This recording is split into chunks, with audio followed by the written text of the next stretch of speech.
Hello नमस्कार good afternoon. मैं शिवानी शर्मा आप सभी का आपके अपने परिवार रोजगार विद अंकित में हार्दिक स्वागत करती हूँ। तो कैसे आप सभी लोग, आशा करती हूँ स्वस्थ होंगे, मस्त होंगे, अपना और अपने परिवार का ख्याल रख रहे होंगे। जल्दी जल्दी से क्लास में जुड़ जाइएगा और बताइएगा मुझे कैसे हैं आप सभी लोग। कोई दिक्कत, कोई समस्या, कोई परेशानी यदि आपको हो तो आप मुझसे शेयर कर सकते हैं। और वैसे मुझे नहीं लगता कोई दिक्कत, कोई समस्या, कोई परेशानी होगी। फिर भी अगर कोई बात हो तो आप कमेंट बॉक्स में या ग्रुप के माध्यम से हमसे जुड़ सकते हैं। देखिएगा, IBPS RRB क्लर्क मेंस 2024 के लिए ये हिंदी का मेंस का प्रैक्टिस सेट चल रहा है। मोस्ट एक्सपेक्टेड क्वेश्चंस भी कह सकते हैं आप, ये कह सकते हैं पैटर्न जो बता रहे हैं, जो हम आपको, मैं कभी ये नहीं कहती क्वेश्चंस यही आ जाएंगे, मैं बस ये कहती हूँ कॉन्सेप्ट अगर आपने सीख लिए तो क्वेश्चन कोई भी आए आप उसे कर पाएंगे, बस इतनी सी बात है। चलिए शुरू करते हैं आपकी क्लास। सबसे पहले है गद्यांश। निम्नलिखित गद्यांश पर आधारित प्रश्नों के सही उत्तर चुनिए। हम सब लोग एक भीड़ से गुजर रहे हैं जो सवेरे घर से निकलकर दफ्तर और वापस घर जाकर अपना दिन सार्थक करते हैं, मतलब दिन को कामयाब करते हैं दफ्तर जाकर, है ना। उन्हें भीड़ से सिर्फ इस बस में साक्षात्कार होता है। अच्छा, हम सब तो भीड़ से गुजर रहे हैं, और जो लोग सुबह घर से दफ्तर से निकलकर दफ्तर और वापस घर जाकर अपना दिन सार्थक करते हैं, उन्हें भीड़ से सिर्फ बस में साक्षात्कार होता है।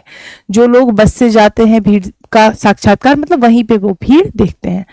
जो मोटर से चलते हैं उनके लिए भीड़ एक अवरोध है, रुकावट है। देखो, आप गाड़ी से जा रहे हो, बाइक से जा रहे हो, मोटर से चल रहे हो, तो क्या होगा, अगर भीड़ है तो फिर जाम लग जाएगा, और जाम लग जाएगा तो रुकावट आएगी, और रुकावट ही तो क्या होता है, अवरोध होता है।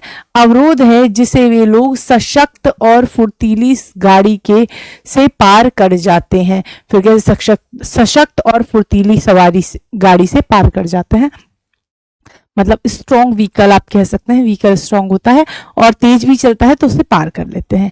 जो पैदल चलते हैं वे खुद भीड़ हैं। आप हमेशा देखेंगे जो बेचारे पैदल यात्री चल रहे हैं उन्हीं को तो हम कहते हैं आज बहुत भीड़ है, वो खुद में अपने आप को भीड़ महसूस करते हैं। लेकिन ये तीनों वास्तव में ना तो भीड़ से कुछ समय के लिए निपटकर बाकी समय मुक्त हैं, ना रास्तों के कारण भीड़ के अंदर कम या ज्यादा फंसे हुए हैं, मतलब सब समान रूप से फंसे हुए हैं।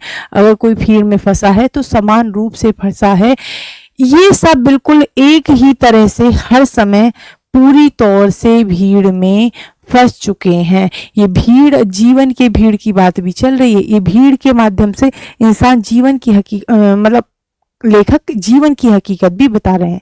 सिर्फ इतना ही है कि जानते नहीं, यह तो बिल्कुल नहीं जानते कि जिसके पास सत्ता है वह राज्य की हो या संगठित उद्योग की, वह भीड़ का इस्तेमाल भीड़ में फंसे प्रत्येक के विरुद्ध करता है। जिसके पास भी पावर है ना, चाहे वह राज्य की हो चाहे वो संगठित उद्योग की हो, वे भीड़ में, मतलब हम सभी तो भीड़ हैं, है ना, हम सभी तो भीड़ हैं, तो हमारा इस्तेमाल हमारे ही खिलाफ कर रहा है। समझ के ये लिखा जाता है। जान भी है तो सिर्फ इतना जानते हैं कि हम संसार के नहीं रह गए हैं, हमारे चारों तरफ जीवन नहीं बल्कि भीड़ है। हर इंसान बस चले जा रहा है, निकलने की कोशिश कर रहा है। भीड़ का मतलब यहाँ पर कई चीजें हैं बेटा। भीड़ का मतलब एक ही रोड वाली भीड़ नहीं है। भीड़ का मतलब है वे सारी समस्याएं, हमारी मानसिक समस्याएं, हमारे जीवन की समस्याएं जिनमें हम फंस जाते हैं, बुरी तरह फंस जाते हैं, जो अपनी शक्ल भीड़ के पर्दे पर नहीं देख सकते। और हमें भीड़ हमेशा दूसरों की लगती है। जब अगर हम कहीं पे फंस गए हैं तो हमें ये नहीं लगेगा कि हम उन्हें भीड़ बढ़ाने वालों में, हमें ये लगेगा हमें तो पार होना है, ये सब खड़े हुए हैं, है ना, यही होता है। चलेगा, अगर किसी को ये शक्ल दिखाई देने लगे तो उसे मालूम होता है कि अब वह जिस भीड़ को पहचानता है वह अभी तक उसके विरुद्ध इस्तेमाल की जाती रही है। अपनी शक्ल का ये परिचय कवि के लिए, जो एक भीड़ से अन्य सामान्य जनों की अपेक्षा अधिक गहरा और भाषाई संबंधित रखता है, क्योंकि कवि इत्यादि ज्यादा सोचते हैं और भाषा पे भी उनकी अच्छी पकड़ होती है, एक मुक्त कर देने वाला अनुभव बन जाता है। और उसे लगता है कि जैसे सामान्य जन तो ये सोचता है भीड़ बहुत लगी, कभी कोई महसूस होता है कि हाँ मैं भी उसी का हिस्सा हूं, और उसे लगता है कि चलो फिर सब ठीक है ना। उसका भी पर्याय भी सही है। जब तक उसे अपनी शक्ल नहीं दिखाई देती वह फंसा रहता है। जब तक उसे ये लगता है कि मैं इस भीड़ का हिस्सा नहीं हूं, तब तक वो फंसा रहता है। जब उसे पता चलता है मैं भी इस भीड़ में ही हूं, तो उसे लगता है मैंने दूसरों के लिए भी भीड़ इकट्ठी कर रखी है। अर्थात यहां भीड़ का अर्थ ना सिर्फ भीड़ बल्कि जीवन की सभी उलझनों से है ना, जीवन की सभी उलझनों से है। आगे बढ़ते हैं। उपर्युक्त गद्यांश का सही शीर्षक है, बताइएगा। भीड़ में फंसे लोग, भीड़ की शक्ल, भीड़ में कभी, आप कहीं भीड़ का इस्तेमाल नहीं, भीड़ में कभी भी नहीं है, भीड़ में फंसे लोग भी नहीं है। क्या होना चाहिए बेटा जी कि भीड़ की जो शक्ल है उसमें हम कभी अपनी शक्ल नहीं देख पाते, यही तो सबसे बड़ी दिक्कत है, बताइएगा, है ना, यही सबसे बड़ी दिक्कत है। क्लियर क्लियर, आगे बढ़ूं। एक मिनट। भीड़ की शक्ल नहीं, सॉरी, भीड़ में कभी की, कभी के ही तो विचार है। क्या मैं बता भी रही हूं कि अपनी शक्ल देखना है तो भीड़ में कभी, भीड़ में कभी है, भीड़ की शक्ल नहीं है बेटा, भीड़ में कभी है। मैंने बता भी रही हूं कि कवि ऐसा सोचता है और हम सबको क्या सोचना चाहिए ये लिखा जाता है। भीड़ में कभी क्या सोच रहा है पूरे में ये दिखाई दे रहा है, लेकिन हम शक्ल देख रहे हैं। भीड़ से मुक्ति का उपाय है, देखिएगा, भीड़ से मुक्ति का उपाय कवि ने क्या बताया, भीड़ में खो जाना नहीं, भीड़ का इस्तेमाल करना, इस्तेमाल हम थोड़ी करते, भीड़ से दूर रहना नहीं, भीड़ में अपनी शक्ल देखना, खुद को भी वहीं देखना, फिर हमें लगेगा कि सब नॉर्मल ही है। क्लियर है, आगे बढ़ते हैं। भीड़ किन के लिए रुकावट है, दौड़ने वालों के लिए, मोटर चलाने वालों के लिए, पैदल चलने वालों के लिए, बस में चलने वालों के लिए। तो आप कहेंगे भीड़ रुकावट अर्थात एक अवरोध है, किसके लिए, आप कहेंगे जो मोटर से चलते हैं, जो मोटर से चलते हैं उनके लिए भीड़ एक अवरोध है। क्या है, मोटर से चलने वालों के लिए भीड़ क्या है, एक अवरोध है अर्थात रुकावट है। नेक्स्ट देख लेते हैं, भीड़ का इस्तेमाल किसके विरुद्ध किया जाता है, विरोधियों के विरुद्ध ना जी, सरकार के विरुद्ध ना जी, जनता के विरुद्ध। देखिएगा भीड़ का इस्तेमाल किसके किसके विरुद्ध किया जा रहा है, वे भीड़ का इस्तेमाल भीड़ में फंसे प्रत्येक के विरुद्ध करते हैं, उन्हीं की भीड़ों का मतलब उन्हीं की समस्याओं का इस्तेमाल उन्हीं की समस्याओं के खिलाफ करते हैं, उन्हीं के खिलाफ करते हैं। तो क्या होना चाहिए बेटा जी, भीड़ में फंसे प्रत्येक लोगों के विरुद्ध। आगे बढ़ जाते हैं, भीड़ का इस्तेमाल कौन करता है, भीड़ का इस्तेमाल कौन करता है ये पूछा गया है। तो आप कहेंगे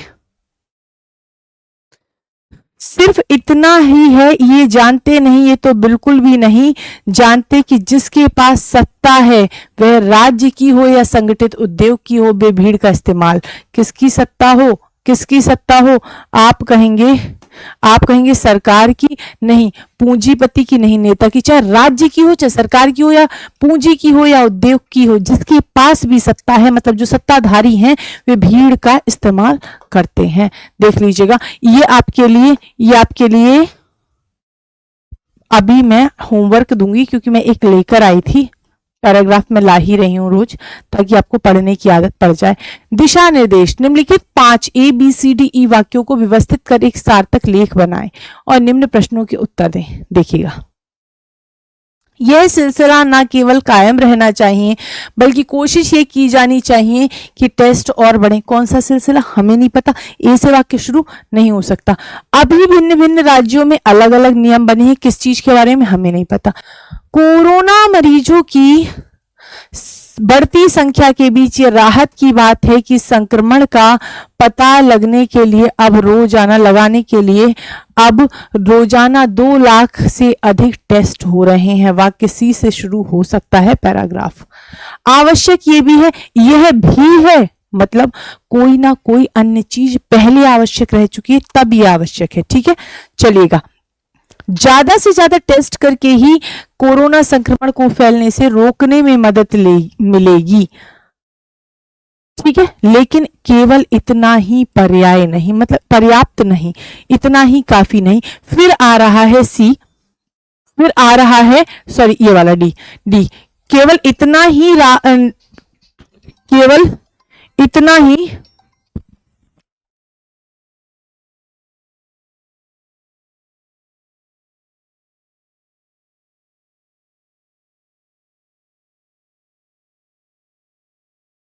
बताइएगा। आप कहेंगे मैम देखिएगा, संक्रमण को फैलाने से रोकने में मदद मिलेगी, ठीक है, लेकिन इतना काफी नहीं। उसके बाद क्या है, आवश्यक यह भी है इसके बारे में पूरे देश में एक समान व्यवस्था बने कि किसकी जांच होनी है और उसके पश्चात किसे घर पे क्वारंटाइन होना है और किसे अस्पताल में भर्ती होना है, ठीक है। अभी अलग अलग, हाँ जी, अभी अलग अलग राज्यों में अलग अलग नियम बना रखे हैं। अच्छा, ये नहीं, पहले ये अस्पताल में भर्ती होना और उसके बाद क्या होना है, ये सिलसिला ना केवल कायम रहना चाहिए बल्कि कोशिश ये की जानी चाहिए कि टेस्ट की संख्या और अधिक बढ़े। और फिर आ जाएगा, अभी भिन्न भिन्न राज्यों ने अलग अलग नियम बना रखे हैं, इसके अलावा तो मुझे नहीं लगता कोई और तरीका बन रहा है। पहले सी लिया कोरोना मरीजों की हमने डिटेल की, उसके बाद में हमें पता चला कि बहुत ज़्यादा टेस्ट होंगे तो ऐसा होगा, लेकिन इतना काफ़ी नहीं है, इतना काफ़ी नहीं है। उसके साथ क्या है, आवश्यक यह भी है, दूसरी बात जो ज़रूरी है वो क्या है, पूरे देश को इसके बारे में पता चले और ये मतलब व्यवस्था बने और उसके बाद में एक सिलसिला कायम रहे और कोशिश ये रहे कि टेस्ट की संख्या बढ़े। अभी भिन्न भिन्न राज्यों में अलग अलग नियम बना रखे हैं। चलिए, पुनर्व्यवस्था के उपरांत इस गद्यांश का पहला पद कौन सा होगा, हमने सी से शुरू किया, वाक्य सी होगा, इतना मुझे याद रहता है। चलिए आगे बढ़ जाते हैं। पुनर्व्यवस्था के उपरांत इस गद्यांश का दूसरा पद कौन सा होगा, आप कहेंगे पहला, दूसरा, तीसरा, चौथा, पांचवा। दूसरा ई है, तीसरा डी है, दूसरा ई है और तीसरा डी है। और बताइएगा चौथा पद कौन सा होगा बेटा, चौथा पद ए होगा और पांचवा बी होगा। चौथा ए है और पांचवा बी है। क्लियर, आगे बढ़ जाते हैं।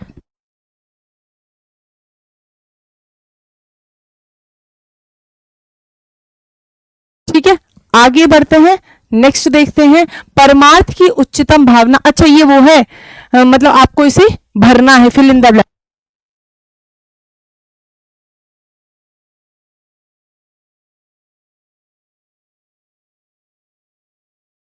परमार्थ की उच्चतम भावना के साथ भी नागरिक जीवन में प्रवेश करने पर व्यक्ति को अविश्वास और संदेह के अनेक पैने तीरों का लक्ष्य बनना पड़ता है।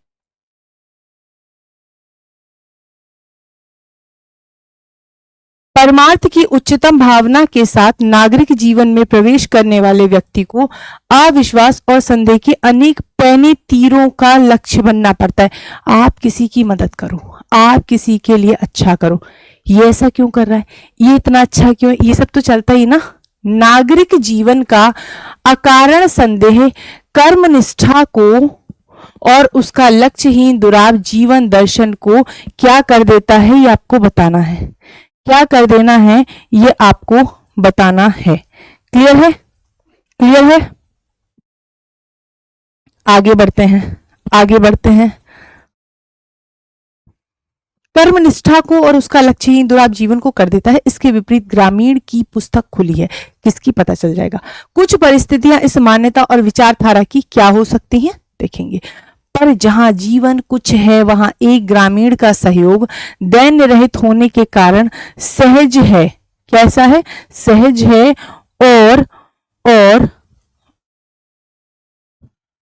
सहायता का गर्व शून्य एवं अहंकारी वृत्ति से रहित होने के कारण परस्पर किए जाने वाला विचार विनिमय होने के कारण जीवन के अध्ययन का पूरक है। चलिए, परमार्थ की उच्चतम भावना के साथ भी नागरिक जीवन में प्रवेश करने पर व्यक्ति को अविश्वास और संदेह के अनेक पैने तीरों का लक्ष्य बनना पड़ता है।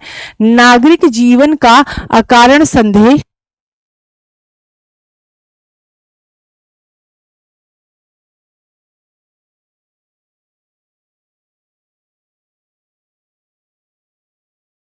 ठीक है, आप कहेंगे नागरिक जीवन का अकारण संदेह कर्मनिष्ठा को मुखर करेगा, मतलब कर्मनिष्ठा को बुलवाएगा नहीं, निष्क्रिय करेगा नहीं, मूक करेगा, शांत करेगा, कर्मनिष्ठा को नहीं, पंगु कर देगा। पंगु अर्थात अपाहिज होती है, काम करने की जो निष्ठा होती है उसे कहीं ना कहीं कुछ तोड़ेगा।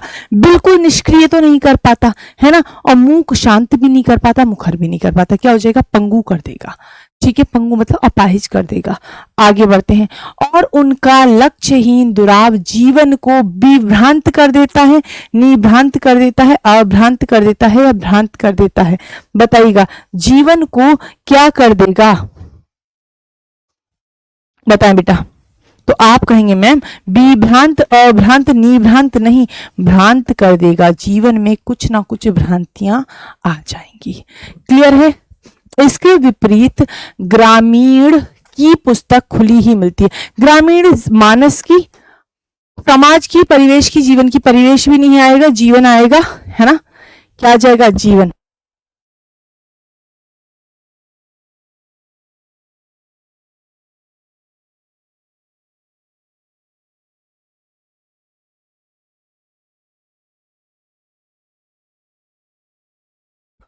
ठीक है। इसके विपरीत ग्रामीण की पुस्तक खुली मिलती है। कुछ परिस्थितियां इस मान्यता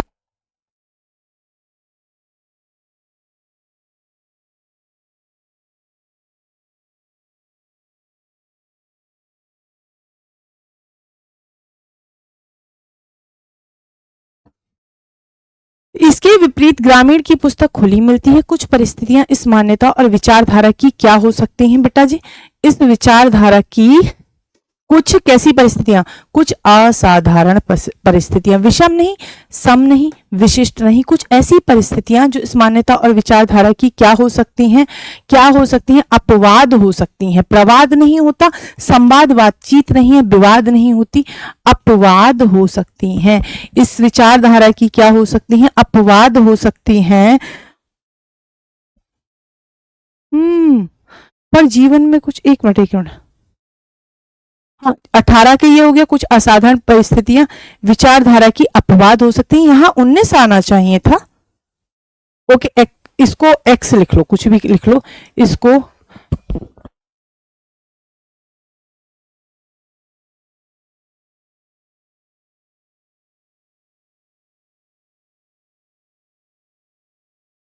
इस मान्यता की अपवाद हो सकती है, यहां लिख लेना बेटा, अपवाद हो सकती है। आगे बढ़ जाते हैं। पर जहां जीवन कुछ कुछ प्रशस्त है, आश्वस्त है, स्वस्थ है, बेटा यहां पे पूरा ही इन्होंने क्रम गलत कर दिया। आप इसे 19 लिख लो, इसे 19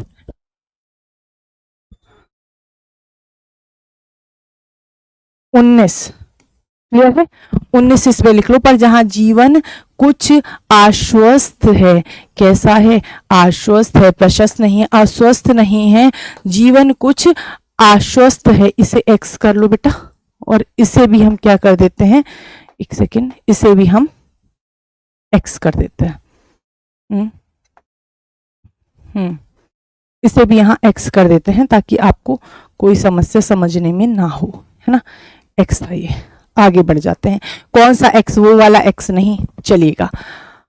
वहां ग्रामीण सहयोग का मानदंड रहित है, प्रदान, अवदान, आदान, बता दो क्या हो जाएगा। ग्रामीण सहयोग का, सहयोग मानदंड रहित होने के कारण सहेज है।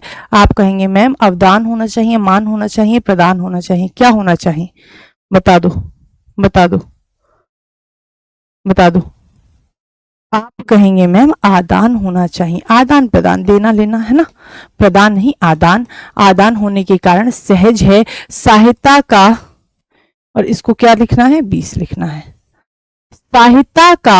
सहायता का गर्व शून्य एवं अहंकारी निर्वृत्ति से, क्या कहते हैं, गर्व शून्य मतलब सहायता अगर हम कर रहे हैं किसी की तो उसमें ऐसा नहीं घमंड दिखा रहे हैं। आजकल एक सोशल मीडिया पे ट्रेंड चल गया है ना, एक टॉफी भी किसी को बांटोगे तो वीडियो बना लोगे, रील बना लोगे, वो नहीं। यहाँ पर क्या है, सहायता का गर्व शून्य और सहायता का मान, सहायता का दान, सहायता का आदान या अवदान। आप कहेंगे मैं फिर से क्या आना है, फिर से क्या आना है, सहायता का दान, किसी की सहायता करना। 21 नंबर में आएगा दान। गर्व शून्य एवं अहंकारी, गर्व शून्य एवं अहंकारी वृत्ति से रहित होने के कारण अस्वाभाविक है नहीं, अव्यवहारिक है नहीं, व्यवहारिक है नहीं, स्वाभाविक है। क्या है, स्वाभाविक है। कैसा है, स्वाभाविक है। और परस्पर किए जाने वाला विचार विनिमय, परस्पर किए जाने वाला विचार विनिमय, विनिमय कैसा है, कैसा है, यहां पर क्या होना चाहिए था 22। विचार विनिमय,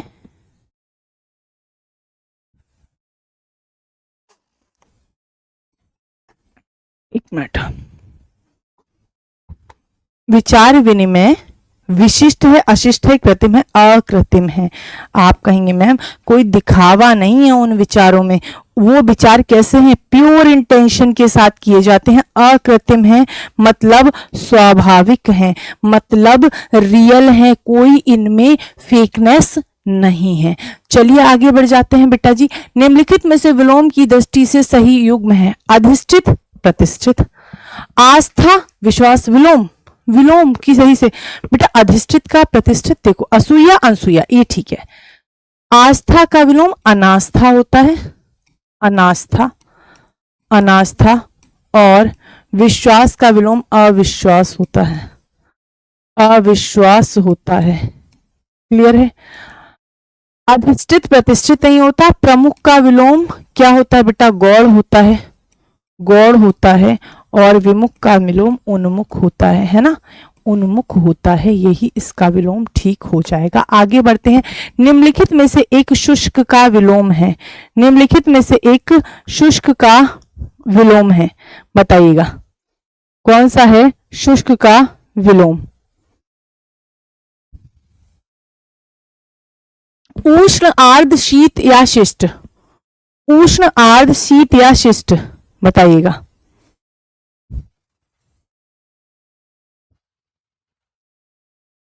बताइए क्या होना चाहिए।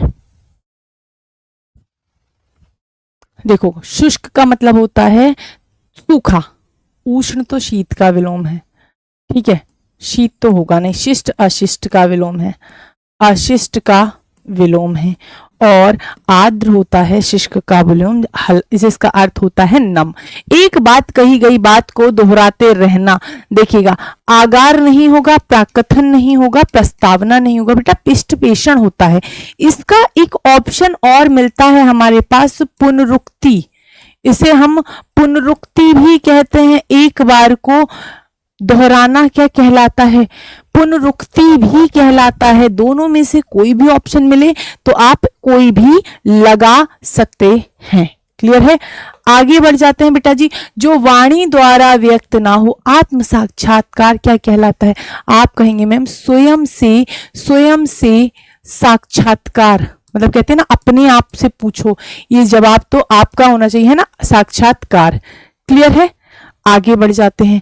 स्व अनुभूति, आप कहेंगे स्वयं अनुभूति, स्वयं की अनुभूति, स्वयं की अनुभूति, कहते हैं ना मुझे ऐसा एहसास हो रहा है, स्वयं में एहसास हो रहा है ना, स्वयं की अनुभूति, की अनुभूति। क्लियर है। आगे बढ़ते हैं।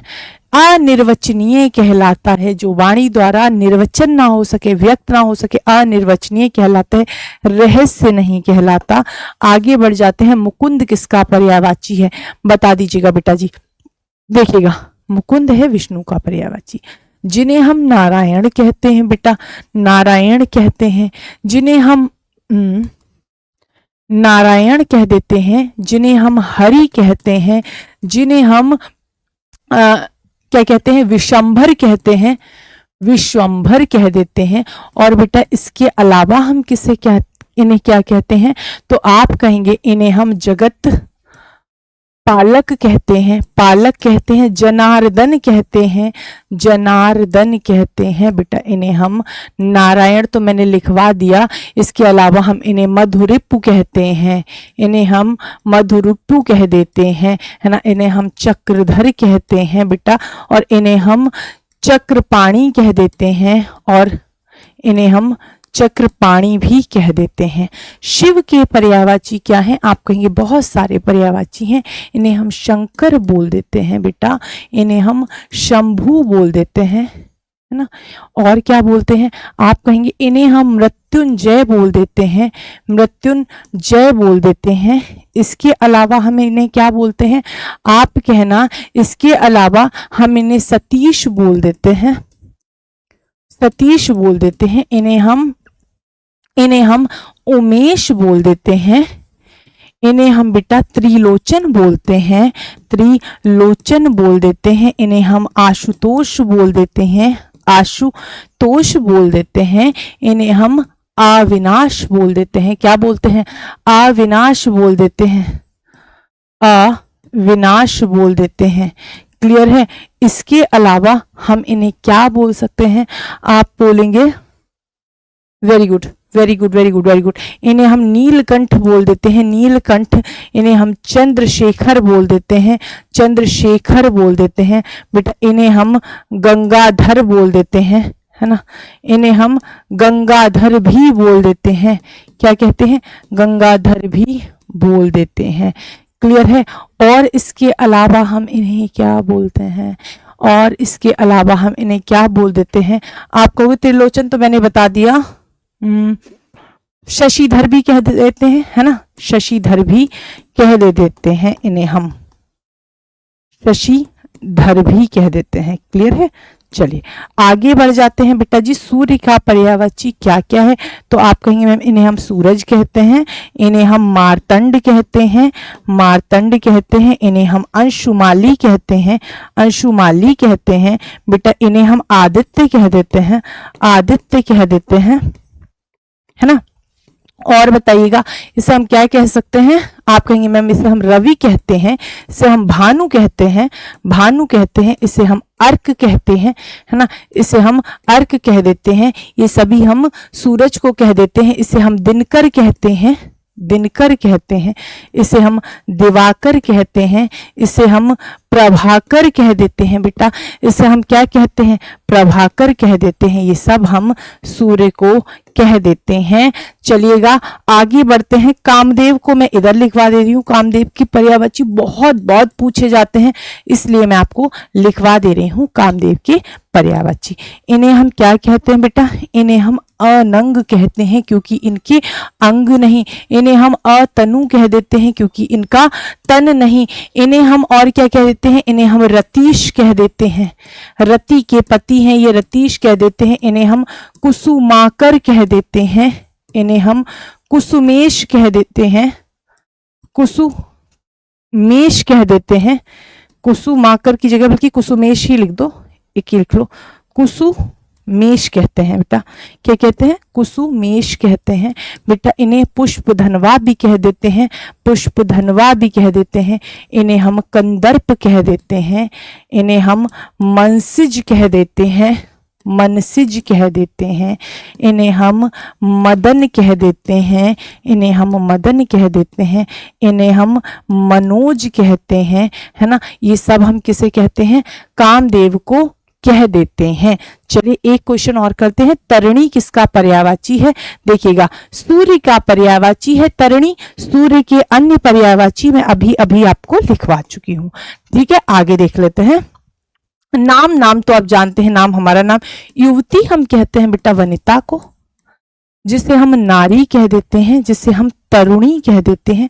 वैसे युवती के लिए नारी से ज्यादा तरुणी शब्द ठीक होगा, है ना। कामिनी कह देते हैं, ललना कह देते हैं। इन्हें हम रमणी भी कह देते हैं। ये हम कहते हैं बेटा युवती को।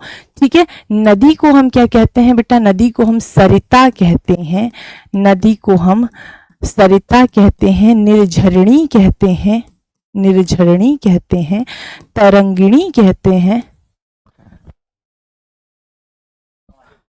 तरंगिणी कहते हैं। इसके अलावा इन्हें हम क्या कहते हैं बेटा? स्रोतवाहिनी कहते हैं, स्रोतवाहिनी कहते हैं।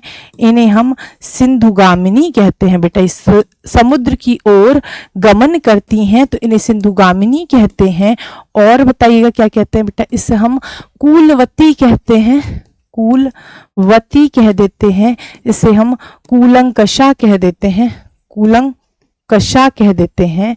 ये आया था अभी रिसेंट एक एग्जाम में, कूलंकषा। ठीक है। और बताइएगा बिल्कुल यही कहते हैं, कोई दिक्कत नहीं, है ना। निम्नगा कह देते हैं, बिल्कुल कह देते हैं, निम्नगा कह देते हैं, निम्नगा कह देते हैं। समझ गए? ठीक है। नाम तो किसी का नाम हो गया और इसके कर लिए सारे। ठीक है। एक क्वेश्चन और देख लेते हैं। इन नामों में से एक की वर्तनी अशुद्ध है। देखिएगा कौशल्या हम इस प्रकार लिख देते हैं, कौशल्या, शल्या। बेटा ये सही है गलत है? आप कहेंगे मैम ये भी सही में चलता है और ये भी सही में चलता है, ज्यादा सही ये है। क्लियर है? आप कहेंगे मैथिली शरण गुप्त बिल्कुल सही होता है, था पर जब ई की मात्रा नहीं लगती तब उसे गलत करके देते हैं तो वो गलत हो जाता है। अभी ये बिल्कुल बिल्कुल सही है। मेघनाद भी ठीक है बेटा। राहुल सांस्कृतायन नहीं होता, सांकृतायन होता है, सांकृतायन।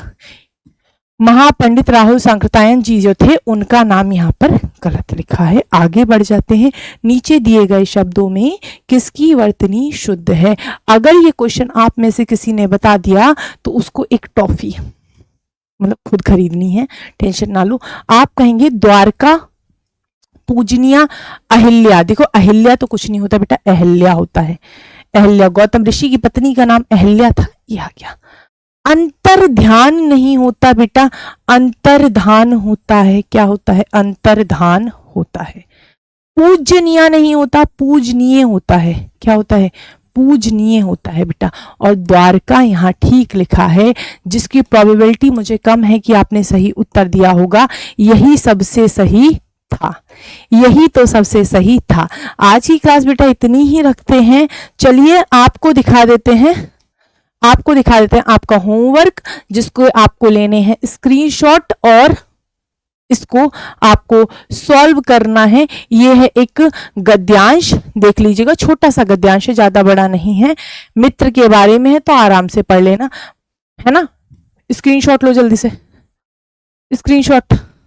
मैं हट गई साइड में, ठीक है। 1 2 3 4 5 डन।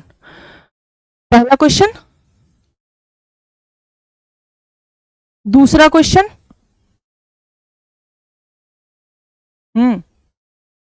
डन। तीसरा क्वेश्चन, 1 2 3 4 5 डन। चौथा क्वेश्चन, इजी इजी है गद्यांश बहुत ज्यादा, बस तुम्हें पढ़ने की हैबिट होनी चाहिए। बस 4 ही क्वेश्चन है इस गद्यांश पर, जिसको आपको होमवर्क में करने हैं, खुद से सॉल्व करना है। जितना पढ़ोगे उतना बेटर होगा और अच्छे से एग्जाम देना है। मैं मिलती हूँ आप सभी से कल मैं मिलूंगी आपसे लाइव 4 बजे। तब तक के लिए अपना और अपने परिवार का ख्याल रखें। Thank you so much. Have a good day, bye.